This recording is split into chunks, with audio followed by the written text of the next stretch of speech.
ఆయన మహోన్నతుడు. మన దేవుడు ఎవరు? గొప్పవాడు, ఆయన మహోన్నతుడు, ఆయన సర్వాధికారి అయిన దేవుడు, ఆయన సర్వ సృష్టికర్త అయిన దేవుడు. ఈ లోకంలో ఉన్నటువంటి సమస్తం ఆయన లేకుండా కలుగులేదు. ఆయన కృప లేకుండా మనం ఈరోజు జీవించడం లేదు. ఈరోజు మనం ఏమై ఉన్నామో కేవలం దేవుని యొక్క కృప మాత్రమే. ఆయన కృప లేకపోతే మనం ఎవ్వరిమీ భూమి మీద నిలబడలేము. ఒక క్షణమైన ఈ లోకంలో మనము బ్రతకలేము పిల్లలు. మనం ఏ స్థితిలో ఉన్నామో ఆ స్థితి దేవుడు మనకు అనుగ్రహించిందని మనం నమ్మాలి. మనం నమ్మి మనం ఏం చేయాలో తెలుసా? ఆయన ఇచ్చిన జీవితం కొరకు మనం దేవాది దేవునికి కృతజ్ఞులమై బ్రతకాలి. ఎలా బ్రతకాలి? మనం కృతజ్ఞులమై బ్రతకాలి. ఒకవేళ ఆయన చేసిన మేలులు మనం మర్చిపోతే, ఆయన చేసిన ఉపకారాలు మనం మర్చిపోతే, మనం ఏమైపోతామంటే కృతజ్ఞతాహీనులమైపోతాం. మనం ఏమైపోతామంటే కృతజ్ఞత లేని వారమైపోతాం. దేవుడు చూపించినటువంటి ఆయన కృపను బట్టి ఎప్పుడు మనము కృతజ్ఞతాస్తుతులు చెల్లించాలి. ఈ దినాన మనం అనుభవిస్తున్న సకలము మనకు ఎవరిచ్చారు? దేవుడిచ్చాడు. దేవుడిచ్చిన ఆయన కృపను బట్టి మనం ఇంకా సంతోషంతో మనం బ్రతకగలుగుతున్నాం. అందుకే బైబిల్ గ్రంథంలోకి వెళ్ళిపోతే, బైబిల్ గ్రంథంలో ఒక భక్తుని జీవితాన్ని మనం చూడగలిగితే, కీర్తనల గ్రంథము 18వ అధ్యాయం, కీర్తనల గ్రంథము 18వ కీర్తనను మనం చూడగలిగితే, కీర్తనల గ్రంథము 18వ కీర్తనను మనం చూడగలిగితే, మొదటి వచనంలో చక్కటి మాటను దావీదు గారు రాసినట్టుగా మనం చూడగలం. మొదటి వచనంలో దావీదు గారు చాలా చక్కటి మాటను రాస్తున్నాడు. జాగ్రత్తగా చూద్దాం. యెహోవా నా బలమా, యెహోవా నా బలమా, నేను నిన్ను ప్రేమించుచున్నాను. అందరం కలిసి చదువుదామా? యెహోవా నా బలమా, నేను నిన్ను ప్రేమించుచున్నాను. ఎవరు మాట్లాడుతున్న మాట ఇదంటే సాక్షాత్తు రాజైన దావీదు మహారాజు మాట్లాడుతున్నటువంటి మాట. దావీదు ఎన్నో యుద్ధాలను గెలిచాడు. దావీదు ఎంతో పేరు ప్రఖ్యాతులను సంపాదించుకున్నాడు. ఇజ్రాయేలీలకు ఒక పెద్ద సెలబ్రిటీ ఎవరు అనంటే దావీదు. దావీదును మించినటువంటి సెలబ్రిటీ ఇశ్రాయేలీల్లో ఆనాటికి ఎవరు లేరు. ఎందుకు అనంటే ఫిలిస్తీన్ల పైన యుద్ధంలో గెలిచినప్పుడు 6 మూరల జానుడైనటువంటి ఆ ఫిలిస్తీన్లలో నుంచి వచ్చిన యుద్ధ యోధుడైనటువంటి గొల్యాతును దావీదు చంపినప్పుడు అందరూ ఏమని పాటలు పాడారంటే, ఇదిగో దావీదు 10,000 కొలది, సౌలు 1,000 కొలది అని పాటలు పాడారు. అంటే రాజ్యమంతా, ఇజ్రాయేలు యొక్క రాజ్యమంతా దావీదును కొనియాడింది. దావీదు యొక్క ఘనతను పైకెత్తింది. అంటే దావీదును మించినటువంటి సెలబ్రిటీ ఎవరు ఇజ్రాయేలీలో అప్పటికి లేరు. కానీ దావీదు ఏమంటున్నాడు అనంటే, సాధారణంగా మనం ఏమంటామంటే ఒక స్థితికి ఎదిగిన తర్వాత, ఒక ఉన్నతమైన స్థితికి ఎదిగిన తర్వాత మనం ఏమంటాము అనంటే, మనిషి యొక్క నైజం ఏంటో తెలుసా? నా టాలెంట్ వలన నేను ఎదిగాను, నాకున్నటువంటి నా స్థితిగతుల వలన నేను ఎదిగాను, నా స్నేహితుల వలన నేను ఎదిగాను, నాకున్నటువంటి నా తల్లిదండ్రుల వలన ఎదిగాను, ఈ లోకంలో ఉన్నటువంటి ఇదిగో నాకున్న టాలెంట్ని బట్టి, నా యొక్క సాయ శక్తులను బట్టి నేను ఎదిగాను అంటారు. కానీ దావీదు ఏమంటున్నాడు చూడండి, ఇదిగో నేను యుద్ధాలు గెలవడానికి, నేను ఇశ్రాయేలీలకు విజయాన్ని తీసుకురావడానికి కారణం ఎవరో తెలుసా? నా బలము కాదు, నాకున్న శక్తి సామర్థ్యం కాదు, నాకున్నటువంటి తెలివితేటలు కాదు, నాకున్న వీరత్వం కాదు, నాకున్న శూరత్వం కాదు. నేను ఈ ఉన్నతమైన స్థితిలో ఉండడానికి, మీరందరూ నన్ను రాజుగా స్వీకరించడానికి, ఇదిగో బలాన్ని నమ్ముకొని మీరు యుద్ధంలో నాతో పాటు దిగడానికి కారణం ఏంటంటే, నా బలమంతా ఎవరు అనంటే యెహోవా నా బలము అంటున్నాడు. చప్పట్లు కూడా దేవుని నామాన్ని మహిమపరచండి. యెహోవా నా బలము, ఆయనే నా బలము, ఆయనే నా బలము. కింది వచనాల్లో చూడగలిగితే దావీదు గారు ఆ అధ్యాయము మొత్తము, ఆ కీర్తన అంతా కూడా దేవుని యొక్క ఘనతను పొగిడినట్టుగా మనం చూడగలం. చూద్దాం చూడండి తర్వాత మాట. యెహోవా నా శైలము, ఏమంటున్నాడు? యెహోవా నా శైలము, నా కోట, నన్ను రక్షించువాడు. ఏంటట? నన్ను రక్షించువాడు. ఏమంటున్నాడు? సాధారణంగా యుద్ధంలో గెలిచిన తర్వాత రాజులు ఏమంటారు అనంటే, నా శక్తి సామర్థ్యాలు గొప్పవే కదా, నా శక్తి సామర్థ్యాలు గొప్పవే. ఇంకా మీరేం చేయాలంటే నన్ను కొనియాడాలి, నా నామాన్ని మీరు ఘనపరచాలి, నా నామాన్ని మీరు మహిమపరచాలి, నా నామాన్ని మీరు పైకెత్తాలి కదా. అప్పుడప్పుడు ఎలక్షన్లో గెలిచిన వాళ్ళు మన ఊరికి వస్తున్నారు అనుకోండి, మనం ఏం చేస్తాం చెప్పండి? మనం ఏం చేస్తాం? ఒకవేళ మనం సన్మానించకపోయినా వాళ్ళే డబ్బులు ఇస్తారు మనకి. మీరే ఏం చేయండి అంటే, ఇదిగో టపాసులు తీసుకొచ్చి కాలవండి, నేను వస్తున్నాను కదా. మీరేం చేయాలి? టపాసులు తెచ్చి కాలవండి, పూలమాలలు, శాలువలు అన్నీ అరేంజ్ చేయండి. ఎవరంటే డబ్బులు ఇచ్చి పొగిడించుకునే వాళ్ళు ఈరోజు లోకంలో ఉన్నారు. కానీ దావీదు అలా అనడం లేదు. నన్ను పొగడొద్దు, నా నామాన్ని మహింపరచొద్దు, నా నామాన్ని గనపరచొద్దు. నా బలం ఎవరు అని అంటే పరలోకమందున్న దేవుడు. నా బలము ఆయన, ఆయనే నా శైలము, ఆయనే నా రక్షణ కోట. ఇంతమందిని ఆ గొల్యాతు దగ్గర నుండి కాపాడింది నేను కాదు. ఎవరు కాపాడింది? దేవుడు కాపాడాడు. దావీదు యొక్క గుణాలు చూస్తున్నారా? ఆయన ఉన్నటువంటి ఆ స్థితిని బట్టి, ఆయన ఉన్నటువంటి ఆ సింహాసనాన్ని బట్టి, ఆయన పడుకుంటున్నటువంటి ఆ రాజు కోటలను బట్టి, ఆయన అనుభవిస్తున్న లగ్జరీ జీవితాన్ని బట్టి, ఆయన ఉన్నటువంటి ఉన్నతమైన స్థితిని బట్టి దావీదు ఏ రోజు కూడా ఏం చేయలేదు? అతిశయపడలేదు. దావీదు ఏ రోజు కూడా నేను గొప్పవాడిని, నేను ఉన్నతమైన వాడనని దావీదు ఎక్కడా చెప్పలేదు.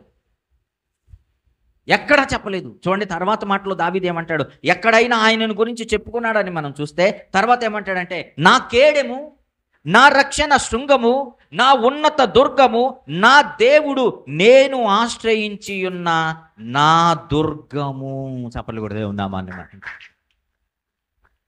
ప్రియులారా, దావీదు యొక్క జీవితంలో మనిషి ఎన్నో నేర్చుకోవాలి. దావీదు యొక్క జీవితంలో మనిషి క్యారెక్టర్ నేర్చుకోవాలి. దావీదు యొక్క జీవితంలో మనిషి ఎలా ప్రవర్తించాలో నేర్చుకోవాలి. ముఖ్యంగా క్రైస్తవుడు చాలా విషయాలు దావీదు గారిలో నుంచి నేర్చుకోవాలి.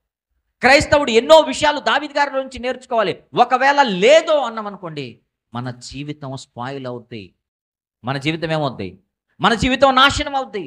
మన జీవితం ఇదిగో భయంకరమైన పరిస్థితుల్లోకి వెళ్ళొద్ది. మనం ఉన్నత స్థితికి ఎదిగిన తర్వాత, మనం లగ్జరీగా ఉన్నప్పుడు, మనం సంతోషంగా ఉన్నప్పుడు, నా సంతోషానికి కారణం దేవుడే అని మన నోటితో మనము చెప్పగలగాలి. నా ఆనందానికి కారణం నా దేవుడే అని నీ నోటితో నువ్వేం చేయాలో తెలుసా? ఎలుగెత్తి చెప్పాలి. నీ ఉన్నతమైన స్థితికి దేవుడే కారణమని నీ నోరు తెచ్చి నువ్వేం చేయాలో తెలుసా? ప్రకటించాలి.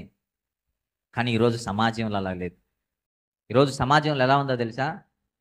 దేవుణ్ణి ధిక్కరించే జనాలు కనపడుతున్నారు ఈరోజు కదా. దేవుణ్ణి ఏం చేస్తున్నారు? ధిక్కరిస్తున్నారు. ఈరోజు మన చేతుల్లో ఇదిగో మన పరిస్థితులు కనుక బాగుంటే నన్ను మించిన వాడు లేడనే స్థితి ఈరోజు ఎక్కడుందంటే సమాజంలో కనపడుతుంది పిల్లరా. కానీ దానిని దేవుడు ఏమాత్రము మెచ్చడో, దాన్ని దేవుడు ఏమాత్రము ఇదిగో దాన్ని ఏం చేయడో తెలుసా? దాన్ని ప్రోత్సహించడు దేవుడు. దాన్ని ప్రోత్సహించడు. ఎప్పుడు కూడా మనం ఏం చేయాలో తెలుసా? మనం ఉన్న స్థితి దేవుడు అనుగ్రహించిందని దేవుని యొక్క నామాన్ని మహింపరచాలి. మనందరికీ తెలిసినటువంటి ఒక ఇన్సిడెంట్ మనం ప్రార్థన చేస్తానే ఉన్నాం కంటిన్యూస్గా. ఏ విషయాన్ని బట్టి చెప్పండి? అమెరికాలో, కాలిఫోర్నియాలో, లాస్ ఏంజల్స్లో ఏమైంది? భయంకరమైనటువంటి అగ్ని ప్రమాదం చోటు చేసుకున్నది. సగం సిటీకి పైన తగలబెట్టేసింది. ఇంకా మండుతూనే ఉన్నాయి మంటలు. దీనంతటికి కారణం ఏంటి అనంటే వాళ్ళకున్న డబ్బును బట్టి, వాళ్ళకున్నటువంటి పేరును బట్టి, వారికున్న ప్రఖ్యాతులను బట్టి వాళ్ళు ఏం చేశారో తెలుసా? దేవుణ్ణి ధిక్కరించారు. వాళ్ళు ఏం చేశారో తెలుసా? దేవుని నామాన్ని అవమానపరిచారు. దేవుని నామాన్ని ఏం చేయాలనుకున్నారంటే వెక్కిరించాలనుకున్నారు.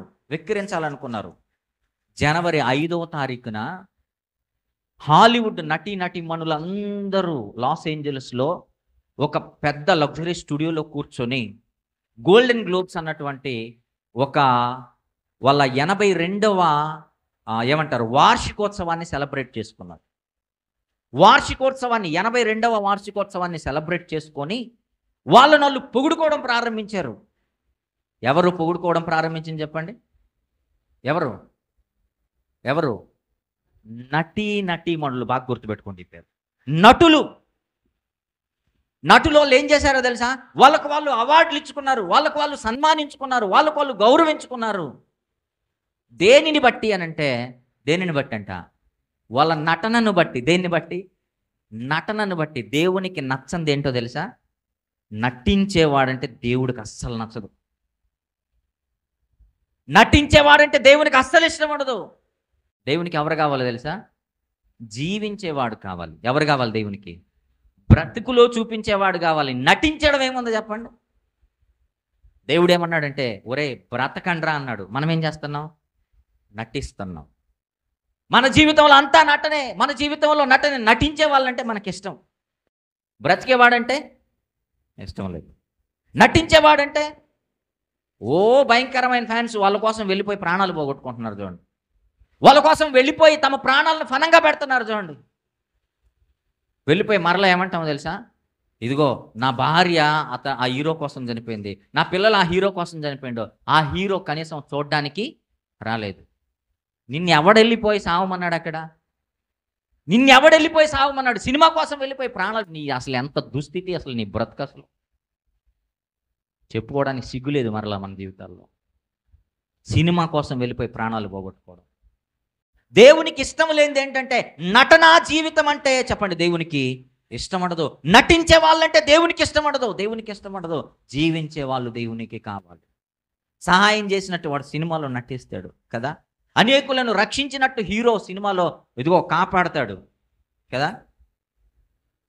లాస్ ఏంజల్స్లో భయంకరమైన అగ్ని ప్రారంభమైపోతే ఆ అగ్నిలో నుండి కాపాడేవాడు దిక్కులేదు అసలు. ప్రపంచంలోని పెద్ద పెద్ద హీరోలంతా ఎక్కడున్నారట? లాస్ ఏంజల్స్లోనే ఉన్నారు. పెద్ద పెద్ద స్టూడియోస్ మీరు చూసారే, అవతారు, పెద్ద పెద్ద ఇంకా ఏమేమి సినిమాలు చూసారు మీరు? చెప్పండి, ఏమనుకోండి. లైవ్లో కూడా ఎవరికి తెలియదు. చెప్పండి. పెద్ద పెద్ద సినిమాలు ఉన్నాయే, ప్రపంచవ్యాప్తంగా పోయిన సినిమాలు. అవన్నీ ఎక్కడి నుండి ప్రారంభమవుతాయంటే లాస్ ఏంజల్స్ స్టూడియోస్లో నుంచి ప్రారంభమవుతాయి. కాలిఫోర్నియాలో ఉన్నటువంటి లాస్ ఏంజల్స్లో డిస్నీ స్టూడియోస్ కావచ్చు, ఇంకా పెద్ద పెద్ద స్టూడియోస్, యూనివర్సల్ ఫిలిమ్స్ కావచ్చు, పెద్ద పెద్ద స్టూడియోస్, ప్రపంచంలోని విలాసవంతమైన లగ్జరీ స్టూడియోస్ అన్ని ఎక్కడున్నాయంటే అమెరికా కాలిఫోర్నియా రాష్ట్రంలోని లాస్ ఏంజల్స్లోనే ఉన్నాయి. లాస్ ఏంజల్స్లోనే ఉన్నాయి. లాస్ ఏంజల్స్ ఎలాంటి సిటీయో తెలుసా? ప్రపంచంలోనే ధనిక సిటీ ఏది అని అంటే లాస్ ఏంజల్స్ కనపడు. ధనిక సిటీ. మన భారతదేశానికి సినిమా హెడ్ క్వార్టర్ ఏది చెప్పండి? Bombay cinema headquarter. అలాగే ప్రపంచానికి తర్వాత అమెరికాకి సినిమా హెడ్ క్వార్టర్ ఏదో తెలుసా? లాస్ ఏంజలీస్, కాలిఫోర్నియాలోని లాస్ ఏంజలీస్.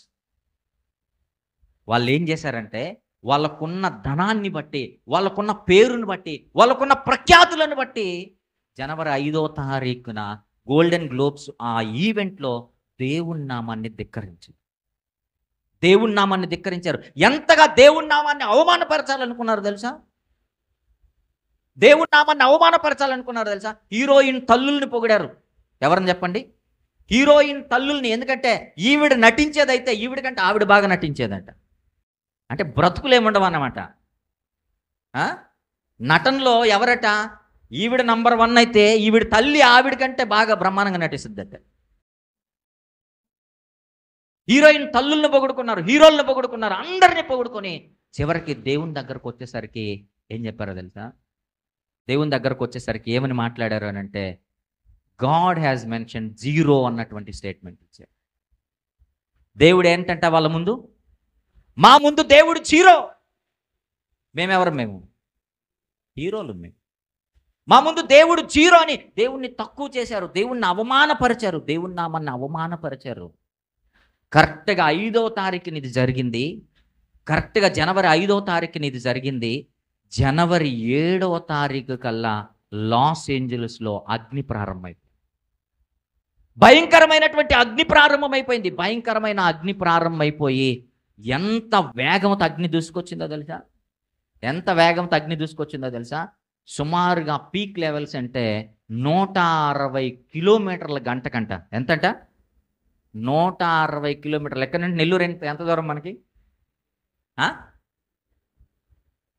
120 కిలోమీటర్లు మనం ఎంతసేపట్లో చేరుకోగలం? ఎంతసేపట్లో? కారులో వెళ్తే మనం ఎంతసేపట్లో చేరుకోగలం? 2 అవర్స్ పడుతుంది. కానీ ఆ అగ్ని ఎంత స్పీడ్ వచ్చిందో తెలుసా? గంటలోనే 160 కిలోమీటర్లు. అంటే నెల్లూరు దాటి ఇంకా 40 కిలోమీటర్ల ఫాస్ట్ వెళ్ళిపోగలదు అది. అంత స్పీడు అగ్నిట.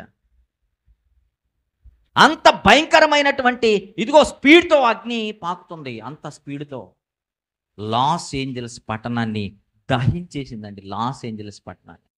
మొదట్లో లాస్ ఏంజల్స్లో అంట క్రిస్టియన్స్ ఎక్కువ ఉండేవాళ్ళట. రాను రాను అది ధనిక దేశం అయిపోతూ ఇదిగో అది ఉన్నతమైన స్థితికి వెళ్ళిపోతూ అక్కడ ఎవరు ప్రారంభమైపోయారు తెలుసా? ఎక్కువ ఎథిస్టులు ప్రారంభమైపోయారు. ఎథిస్టులు అంటే ఏమంటారు తెలుగులో? దేవుణ్ణి నమ్మని వాళ్ళని ఏమంటారు? నాకు ఆ పేరే గుర్తుకు రాలేదు. డిస్కషన్ చేసి ప్రాణం పోయింది. ఏమంటారు? నాస్తికులు అంటారు. అక్కడ ఎవరు ఎక్కువ ప్రారంభమైపోయారు తెలుసా? నాస్తికులు ప్రారంభమయ్యారంటే దేవుణ్ణి నమ్మనోళ్ళు. మీరు గుర్తుపెట్టుకోండి, ఎప్పుడు కూడా మన దగ్గర ధనం ఎక్కువైపోతే, మనకు లగ్జరీ ఎక్కువైపోతే, ఒకవేళ ధనం పైకి మన మనస్సు వెళ్ళిపోతే దేవుని పైన మనస్సు ఉండదు. ఒక విషయాన్ని గుర్తుపెట్టుకో. అందుకే దావీదు ఏమంటాడు తెలుసా? అయ్యా, నాకు నువ్వు లగ్జరీ జీవితం ఇవ్వద్దు, నాకేమి ఇవ్వద్దు, నాకు ఇదిగో ఉన్నతమైన ధనిక జీవితం ఇవ్వద్దు, అలాగని నేను ఆకలి చావులతో చచ్చే జీవితం నాకొద్దు. నాకేమిస్తావో తెలుసా? ఏ రోజుటి ఆహారమో ఆ రోజుటికి దయచేయ. ఎందుకంటే నేను ధనవంతుడిని అయిపోతే, నేను ఉన్నతమైన స్థితికి వెళ్ళిపోతే నేనేమంటాను తెలుసా? నిన్ను వెక్కిరిస్తానేమో, నిన్ను ధిక్కరిస్తానేమో. ఒకవేళ నేను గనక బేదోన్ని అయిపోయి నా దగ్గర నాకు లేకపోతే, తినడానికి లేకపోతే యెహోవా ఎవడని నేను అంటానేమో. ఆ స్థితి నాకొద్దు. ఏం కోరుకుంటున్నాడు చూసారా? ఆ గోల్డెన్ గ్లోబ్స్లో భయంకరమైనటువంటి అవమానం. దేవుణ్ణి అవమానించారండి. దేవుణ్ణి అవమానిస్తూ దేవుని యొక్క నామాన్ని ధిక్కరిస్తూ వాళ్ళు ఎంజాయ్ చేస్తూ వాళ్ళ పొగుడుకుంటూ వెళ్ళిపోయారు. కరెక్ట్గా జనవరి 7వ తారీఖున మంటలు ప్రారంభమైపోయి ఎంత దహించేసేది తెలుసా? అక్కడ ఉన్నటువంటి ఉన్నతమైన స్టూడియోస్ ఏమున్నావో ఆ స్టూడియోస్ అన్నింటినీ తగలబెట్టేసింది అగ్ని. ఆ స్టూడియోస్ మొత్తాన్ని తగలబెట్టేసింది. ఎవరెవరు ఉన్నతమైన హీరోలు ఉన్నారో ఆ హీరోలు అప్పటి వరకు అగ్నిలో నుండి అందరిని కాపాడారే, వీళ్ళు ఏం చేశారో తెలుసా? ప్రాణాలు కాపాడుకోవడానికి కార్లు తీసుకొని ఇండ్లలో నుండి బయటికి పరిగెత్తారట. కార్లు తీసుకొని అందరూ ఇళ్లలో నుండి బయటికి పరిగెడితే అందరూ ఒక్కసారి వాహనాలు తీసుకొని బయటకు వస్తే ఏమవుతుంది చెప్పండి? ఏమవుద్ది? ట్రాఫిక్ అయిపోద్ది. ట్రాఫిక్ అయిపోయిందంట. ఏం చేయాలో అర్థం కాక కార్లు వదిలిపెట్టి పరిగెడుతున్నారట. ఎవరు చెప్పండి? ఇల్లు హీరోలు. ఈ పాటికి సినిమాలు అయితే ఎంతమందిని రక్షించుందరో కదా? సినిమాలు అయితే దూకి రక్షించుందరు. ఇప్పుడు అయ్యో దేవుడా పరిగెడుతున్నారంట. అయ్యో దేవుడా మమ్మల్ని కాపాడు, అయ్యో దేవుడా మమ్మల్ని కాపాడు. ఉన్నతమైన హీరోలు అందరూ ఆ రోజు జీరోలు అయిపోయారు. వాళ్ళ కళ్ళకి కనపడింది ఒకటే, ఎవరో తెలుసా? ఒరే, మనందరం హీరోలు కాదురా, అసలైన హీరో ఒక్కడున్నాడు. ఎవరైనంటే ఇదిగో మనకి పర్ఫెక్ట్ పనిష్మెంట్ తీసుకొచ్చాడే పరలోకం నుండి. ఆయన అసలైన హీరో. ఆయన ఎవరు? పరలోకమందున్న దేవుడు. చప్పట్లు కూడా దేవుడు. మనము ఉన్నతమైన స్థితికి ఎదిగితే మనం ఏం చెప్పాలో తెలుసా? ఇది నేనున్న స్థితి నాకు ఎక్కడి నుండి వచ్చింది అని అంటే, ఎక్కడి నుండి వచ్చింది? దేవుని వలన వచ్చిందని దేవుని నామాన్ని మహింపరచాలి. మేమే దేవుళ్ళమి, మాకున్న ఆస్తులు చూడు, మాకున్న కార్లు చూడు, 100 కోట్ల రూపాయల కార్లు ఉన్నాయి, 1000 కోట్ల రూపాయల ఇల్లులు ఉన్నాయని ఇదిగో గర్వముతో గనక వెర్రవీగావో ఆయనకి ఏం తెలుసా? గర్విష్ఠుల యొక్క, చెప్పండి, గర్వమున నచును.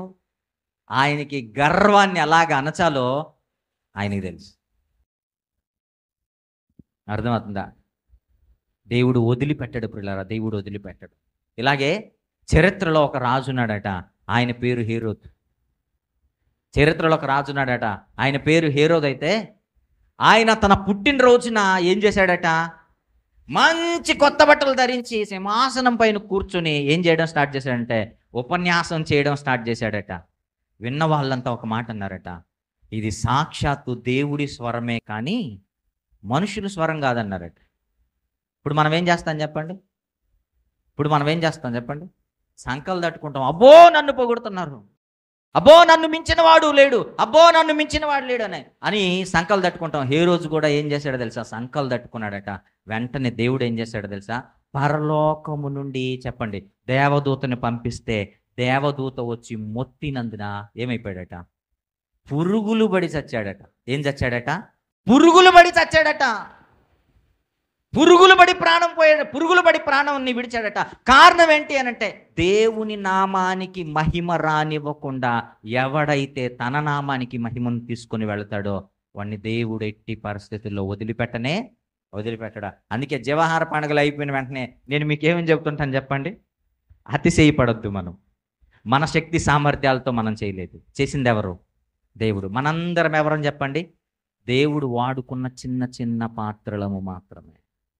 అతిశయపడ్డామో చెప్పండి, ఏ రోజుకు పట్టిన గతి ఎవరికి పడుతుంది? మనకి పడుతుంది.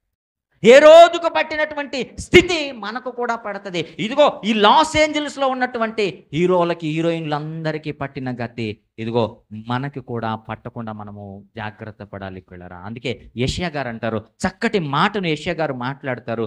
మనం చూద్దాం పిల్లరా. యెషయా గ్రంథంలో 60వ అధ్యాయము 12వ వచనం చూడండి. యెషయా గ్రంథం 60వ అధ్యాయము 12వ వచనం. యెషయా గ్రంథం 60వ అధ్యాయము. నిన్ను సేవింపనొల్లని జనమైనను రాజ్యమైనను నిలువదు, అట్టి జనములు నిర్మూలము చేయబడును. చదువుదాం అందరం కలిసి చదువుదాం. ఏమంటున్నాడు దేవుడు ఇక్కడ? నిన్ను సేవింపనొల్లని జనమైనను రాజ్యమైనను నిలవదు, అట్టి జనములు నిర్మూలము చేయబడుదురు. యెషయా ఊరికే రాయలేదు. దేవుని నామాన్ని ఎవడైతే సేవించడో, దేవుని యొక్క నామాన్ని ఎవడైతే ధిక్కరిస్తాడో, దేవుని నామాన్ని ఎవరైతే అవమానపరుస్తారో అట్టి వారిని దేవుడు నిలవనివ్వడు, అట్టి దేశము నిలబడదు, అట్టి ప్రజలు నిలబడరు. మనందరం చూసాం కదా చరిత్రలో సొదొమ గొమొర్రా పట్టణాలను దేవుడు ఏం చేశాడు? సొదొమ గొమొర్రా పట్టణాలను దేవుడు ఏం చేశాడు? అగ్ని గంధకములతో కాల్చి పడేశాడు. అగ్ని గంధకములతో బూడిద చేసి పడేశాడు దేవుడు. కారణం ఏంటి అనంటే దేవుడు హెచ్చరించాడు, వాళ్ళు వినలేదు. ఒక విషయం గుర్తుపెట్టుకోండి, దేవుడు మనకి మేలులు చేసేటప్పుడు దేవుడు చెప్పడు. దేవుడు ఏం చేయడు చెప్పండి? మనకి మేలులు చేసేటప్పుడు దేవుడు మనకి చెప్పడు, కానీ కీడు చేసేటప్పుడు మాత్రం 1కి 10 సార్లు చెప్తాడు దేవుడిని. తెలుసా? దేవుని నుండి మనకి ఏదైనా కీడు జరగబోతుందంటే, మన జీవితంలో ఏవైనా కష్టాలు రాబోతున్నాయంటే, ఆయన మనలను తీర్పు తీర్చబోతున్నాడంటే వాక్యం ద్వారా కావచ్చు, ఆయన మాటల ద్వారా కావచ్చు, దైవదాసుల ద్వారా కావచ్చు, ఏదో ఒక విధంగా దేవుడు నీకు 1కి 10 సార్లు చెబుతాడు. కారణం ఏంటో తెలుసా? ఆ ఉగ్రత మన పైకి రానివ్వకుండా కాపాడడానికి ఆయన ముందు మనల్ని హెచ్చరిస్తాడు. ఇజ్రాయేలీలను యిర్మీయా ద్వారా హెచ్చరించినట్టుగా, ఇజ్రాయేలీలను యెషయా గారి ద్వారా హెచ్చరించినట్లుగా మనలను కూడా హెచ్చరిస్తాడు. అంటే ఇప్పుడు మీరు చెప్పండి, లాస్ ఏంజల్స్ని దేవుడు ముందుగా హెచ్చరించాడా లేదా? హెచ్చరించాడు, అనేక సార్లు హెచ్చరించాడు. కానీ వాళ్ళు పెడచెవిన పెట్టి దేవుని నామాన్ని అవమానపరిచారు. ఆ యాంకరింగ్ చేసిన ఆ హీరోయిన్ని మీరందరూ చూసుంటారు అనుకుంటా. ఆమె పేరు నిక్కీ గ్లేజర్.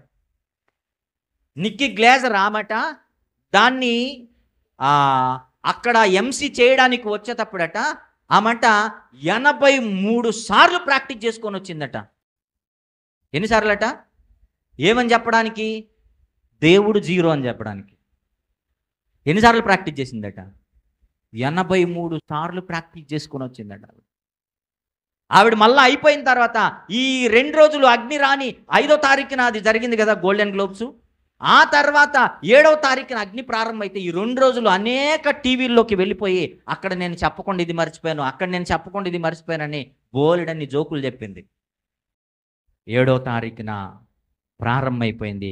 సరిగ్గా ఇఫ్ ఐఎమ్ నాట్ రాంగ్ 11వ తారీఖున ఆ ఎవరైతే నిక్కీ గ్లేజర్ ఉన్నారో తన 13,000 కోట్ల రూపాయల ఇల్లు తన కళ్ళ ముందే దగ్ధమైపోయింది. 13,000 కోట్ల రూపాయల ఇల్లు, అక్షరాల 13,000 కోట్ల రూపాయల ఇల్లు. అయ్యో నా 13,000 కోట్ల రూపాయలు, నేను ఎంత కష్టపడ్డాను, ఈరోజు నాకు వేసుకున్న బట్టలు తప్ప చెప్పండి ఏది లేవు.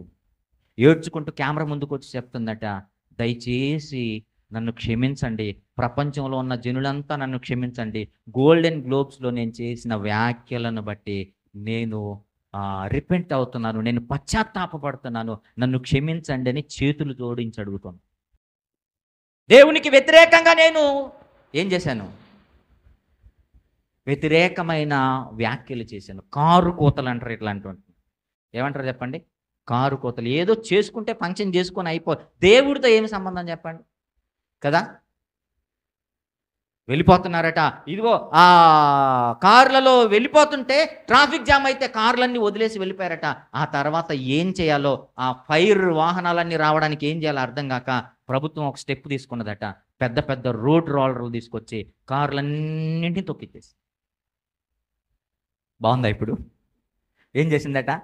కార్లన్నీ పిప్పి చేసి పడేశారు అలాగే.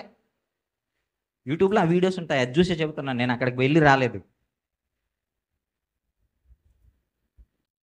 కార్లన్నింటినీ పిప్పి చేసి పడేశారు, రోడ్ రోలర్స్తో తొక్కించి. ఆ తర్వాత క్రషర్ ఉంటుంది చూసారా, క్రషర్. ఎందుకంటే దీన్నంతా తీసుకుని వెళ్ళిపోయి ఎక్కడ పడేయాలి మరలా? ఎలాగో అగ్ని వస్తుంది, క్రషర్ తీసుకొచ్చి ఒత్తేశారట.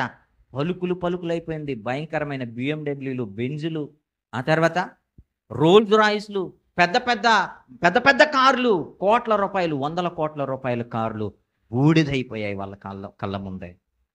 వేల కోట్ల రూపాయల నెక్లెస్లు, డైమండ్ నెక్లెస్, వాళ్ళ బట్టలు, వాళ్ళు సంపాదించుకున్న ఆస్తులు, విలాసవంతంగా ఉండడానికి వాళ్ళు కట్టుకున్న ఇల్లులు కళ్ళ ముందే మాడి మసైపోయాయి. పెద్ద పెద్ద హీరోలు ఇళ్లలో. నాకు బాధేసింది ఎవరు తెలుసా? ఇదే లాస్ ఏంజల్స్లో మెల్ గిబ్సన్ యొక్క ఇల్లు కూడా ఉంది. ఆయన ఇల్లు కూడా కాలిపోయింది. మెల్ గిబ్సన్ ఎవరంటే ప్యాషన్ ఆఫ్ ది క్రైస్ట్, యేసుక్రీస్తు శ్రమల గురించిన మూవీ మనందరం చూసాం కదా, చూసారు అందరూ?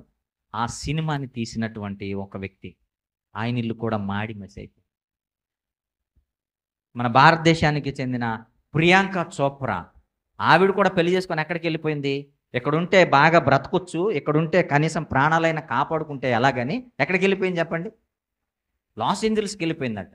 అక్కడ ఉన్న వాడిని పెళ్లి చేసుకొని అక్కడికి వెళ్ళిపోయింది. ఈరోజు ఇద్దరు బయటకు వచ్చి ఏడుస్తున్నారు. ఏం లేదు, ఉండడానికి ఇల్లు లేదు. కనీసం ఇండియా కన్నా వెళ్ళిపోదాం, ఇండియాలో ఒక ఇల్లు ఉందని.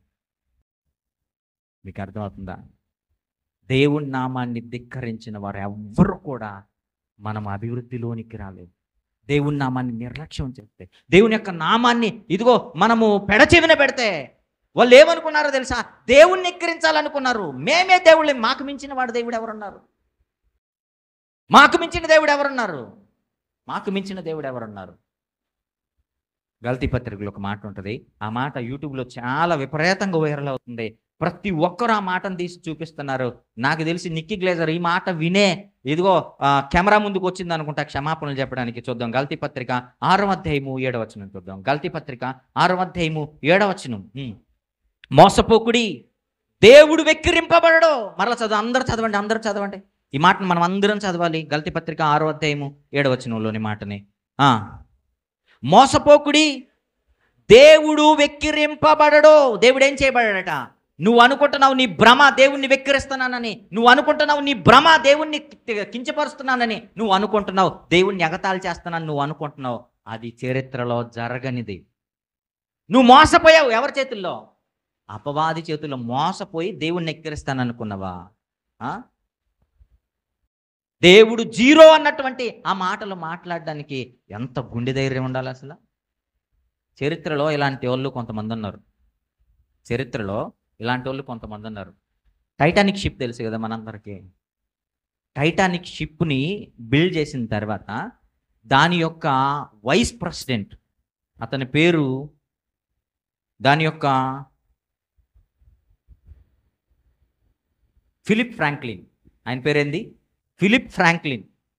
ఆయనట టైటానిక్ షిప్పు అది ప్రపంచంలోని బిగ్గెస్ట్ అండ్ లగ్జరియస్ షిప్. అది ఇంగ్లాండ్లోని సౌత్ హాంప్టన్ తర్వాత న్యూయార్క్కి మధ్యలో ప్రయాణించేది. అది ఇంగ్లాండ్కి అమెరికా స్టేట్ అయినటువంటి న్యూయార్క్కి మధ్యలో ప్రయాణించేది ఆ లగ్జరియస్ టైటానిక్ షిప్.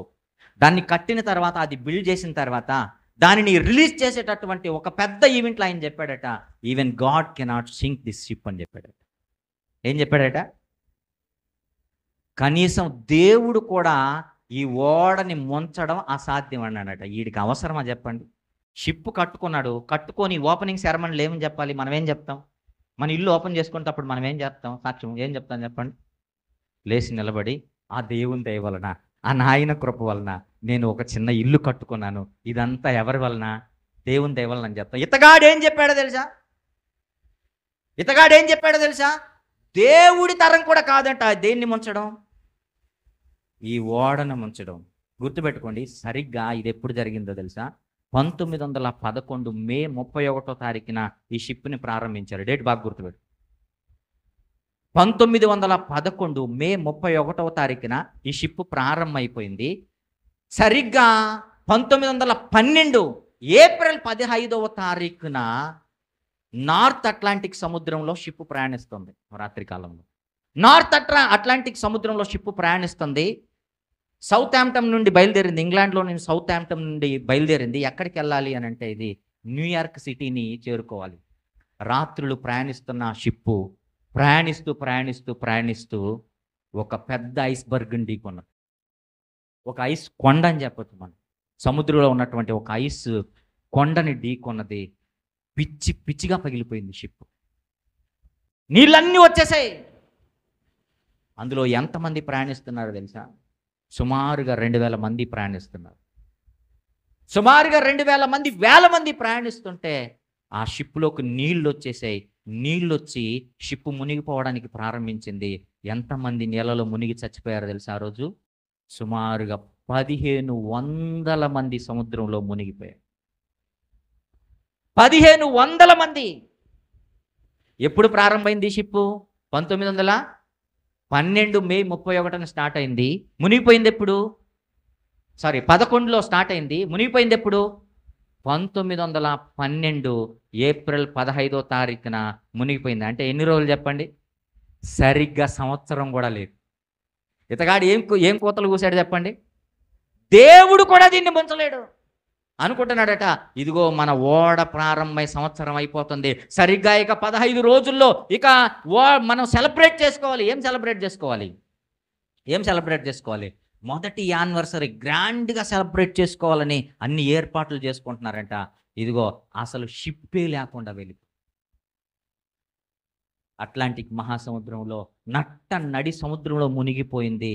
దాని అవశేషాలు గుర్తుపట్టడానికి కూడా మనుషులు ఎవరు ఇంతవరకు వెళ్ళలేదట. ఒక కంపెనీ కెమెరాలను మాత్రం పంపించి ఆ అవశేషాల ఫుటేజ్లు తీసుకొని వచ్చింది. ఎంత లోతుల్లోకి వెళ్ళిపోయిందో తెలుసా ఆ షిప్పు? కనీసం తీసుకొని కళ్ళ చూసుకోవడానికి కూడా లేకుండా 30,000 మీటర్ల లోతులోకి వెళ్ళిపోయిందట. ఎన్ని వేల మీటర్లు? 30,000 మీటర్ల లోతులోకి షిప్ వెళ్ళిపోయింది. అంత అయిపోయిన తర్వాత ఆ రోజు ప్రపంచం కోడై కూసిందంట. కారణం ఏంటో తెలుసా? మా వాళ్ళందరూ మునిగిపోవడానికి కారణం ఎవరు అని అంటే వీడు చేసిన మాటలు, వీడు కూసిన కోతలు అన్నారట. మీకు అర్థమవుతుందా? మన మాటలు జాగ్రత్త. దేవుని దగ్గర దేవుణ్ణి ధిక్కరించేవి, దేవునికి అవమానపరిచేవి, దేవుని నామాన్ని ఇదిగో తక్కువ చేసేటటువంటి మాటలు మనం ఎప్పుడు మాట్లాడడానికి వీల్లేదు. ముందుగా క్రైస్తవుడు ఏం నేర్చుకోవాలో తెలుసా? ఎలా మాట్లాడాలో నేర్చుకోవాలి. మనం పెద్దలతో ఎలా మాట్లాడాలి, చిన్నలతో ఎలా మాట్లాడాలి కదా. ఇదిగో ఆఫీసర్స్తో ఎలా మాట్లాడాలి, పెద్దవారితో ఎలా మాట్లాడాలి, కుటుంబీకులతో ఎలా మాట్లాడాలి, సంఘస్థులతో ఎలా మాట్లాడాలి, తోటి విశ్వాసులతో ఎలా మాట్లాడాలి, ఇవన్నీ క్రైస్తవుడు నేర్చుకోవాలి. దీన్ని ఏమంటారో తెలుసా? Minimum qualities. ఇవన్నీ కూడా క్రైస్తవుల్లో ఉండాల్సిన క్వాలిటీస్. పిల్లరా, క్రైస్తవుల్లో ఉండాల్సినటువంటి క్వాలిటీస్. మనందరికీ బ్రెజిల్ తెలుసు. బ్రెజిల్ యొక్క ప్రధానమంత్రి ఆయన ఎలక్షన్స్ జరిగేటప్పుడు ఒక మాట చెప్పాడట. ఏంటో తెలుసా? మాకు గనక 5 లక్షల ఓట్లు వస్తే, ఎన్ని లక్షల ఓట్లు? 5 లక్షల ఓట్లు గనక వస్తే ప్రమాణ స్వీకారం చేయకుండా, నేను ప్రధానమంత్రి అవ్వకుండా దేవుడు కూడా నన్ను ఆపలేడు అన్నాడు. ఎవరు ఆపలేరట? దేవుడు కూడా నన్ను ఆపలేడు. 5 లక్షల ఓట్లు వస్తాయి. 5 లక్షల ఓట్లు వచ్చాయి, గెలిచారు. ఏమైందో తెలుసా? ఏమైందంటే ఒక్క రోజులో ప్రమాణ స్వీకారానికి ఒక్క రోజు ఉందనగానే ముందు రోజు చచ్చిపోయాడు. రేపు ప్రమాణ స్వీకారం చేయాలి. ఎప్పుడు ప్రమాణ స్వీకారం చేయాలి అని అంటే ఆయన పేరు తెలుసా ఎవరికైనా? టాక్రెడో నోవాస్. ఆయన పేరు టాక్రెడో నోవాస్. ఈయన ఎప్పుడు ప్రమాణ స్వీకారం చేయాలంటే 1985 డిసెంబర్ 22వ తారీఖున ప్రమాణ స్వీకారం చేయాలి. ఎలక్షన్స్ అయిపోయాయి, గెలిచేశాడు. 22వ తారీఖున ప్రమాణ స్వీకారం చేయాలి. ఎలక్షన్స్ అయిపోయాయి, ప్రమాణ స్వీకారానికి మొత్తం సిద్ధమవుతుంది. 21వ తారీఖున చచ్చిపోయాడు. ఎప్పుడు చనిపోయాడు? 21వ తారీఖున కన్నుమూసి వెళ్ళిపోయాడు. పిల్లలు, ఇలాగ బోలెడంత మంది తమ ప్రాణాలను దేవునికి వ్యతిరేకంగా మాట్లాడిన వారు ఇదిగో ఈ లోకాన్ని వదిలిపెట్టి వెళ్ళిపోయారు. దేవునికి వ్యతిరేకంగా ఎవరు మాట్లాడినా ఈరోజు లాస్ ఏంజలస్ అంతా ఎలా కనపడుతుందో తెలుసా? ఈటీవీ వాడు ఒక టైటిల్ పెట్టాడు. ఏమని పెట్టాడంటే, ఈటీవీ అలాగే బీబీసీ ఇద్దరు సేమ్ టైటిల్ పెట్టారు. ఏం టైటిల్ పెట్టారో తెలుసా? Los Angeles turns as a hash land అని పెట్టారు. లాస్ ఏంజల్స్ అంటే అర్థం ఏంటి అని అంటే దేవదూతలు నివసించే భూమి. ఏంటి పేరు అర్థం చెప్పండి? దేవదూతలు నివసించేటటువంటి భూమి. లాస్ ఏంజల్స్ అంటే అర్థం ఏంటట? దేవదూతలు నివసించే భూమి. ఈరోజు ఏ భూమిగా మారిపోయిందట? బూడిద భూమిగా మారిపోయిందట. హ్యాష్ ల్యాండ్గా మారిపోయింది. ఎంత దూరం డ్రోన్ పంపిస్తే అంత దూరం కనపడుతున్నది ఒకటే. ఏంటో తెలుసా? ఏంటట? బూడిద కనపడుతుంది. అంత సుందరమైన పట్టణంలో అనేక రీజన్స్ చెబుతున్నారు. ఇవన్నీ కాదు, కానీ ప్రపంచం నమ్ముతున్నది ఒకటే. దీని అంతటికి కారణం ఏంటో తెలుసా?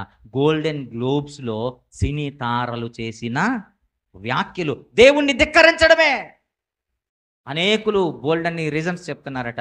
వర్షాలు పడనందువలన అడవులన్నీ విపరీతంగా ఎండిపోయాయి. ఆ అడవులు విపరీతంగా ఎండిపోయినందువలన ఇదిగో మెరుపేదో వచ్చింది, మెరుపు వచ్చి అగ్ని స్టార్ట్ అయిపోయిందని కొంతమంది చెప్తున్నారట.